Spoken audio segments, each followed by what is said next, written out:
მეტროსადგურ ვარკეთილის რეაბილიტაციას ბელორუსული კომპანია განახორციელებს. Ამ საკითხზე თბილისის მერმა კახაკალაძემ ისაუბრა და აღნიშნა, რომ 6 წლიანი პერიოდის განმავლობაში არაერთი მცდელობის მიუხედავად ვერ მოხერხდა აღნიშნული სადგურის აღდგენა, რადგან ქართულ კომპანიებს არ ჰქონდათ შესაბამისი გამოცდილება, რის გამოც მათთან შეწყდა ხელშეკრულებები. კახაკალაძის თქმით, ვარკეთილის სადგურის სრული აღდგენა 2025 წლის შემოდგომაზე დასრულდება.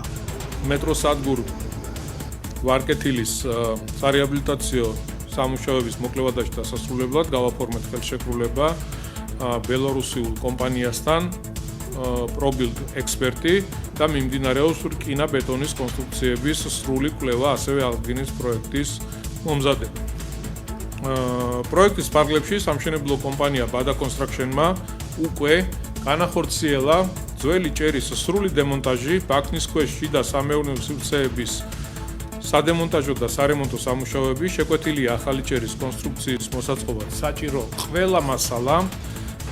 მე რატო ვყვები ამ ყველაფერს, მინდა რომ საზოგადოებას კონდეს სრული ინფორმაცია და არ მინდა ვინმე მიფიქროს, რომ ჩვენ გავობივართ პრობლემებს. პირიქით, პირველი მე ვიღებ პასუხისმგებლობას და რა თქმა უნდა, ჩვენ ყველა ვიღებთ პასუხისმგებლობას ამ პრობლემასთან დაკავშირებით, რომ ამდენი ხნის განმავლობაში ვერ მოვახერხეთ ერთი მეტრო სადგურის რეაბილიტაცია და განახლება.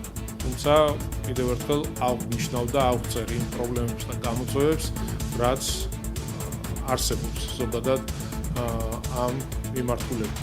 შესაბამისად, ყველაფერ ამის გათვალისწინებით სამუშაოები შემოდგომაზე სექტემბერში მთლიანად უკვე დასრულებული იქნება და აღნიშნული მეტროსადგური იქნება მოწესრიგებული.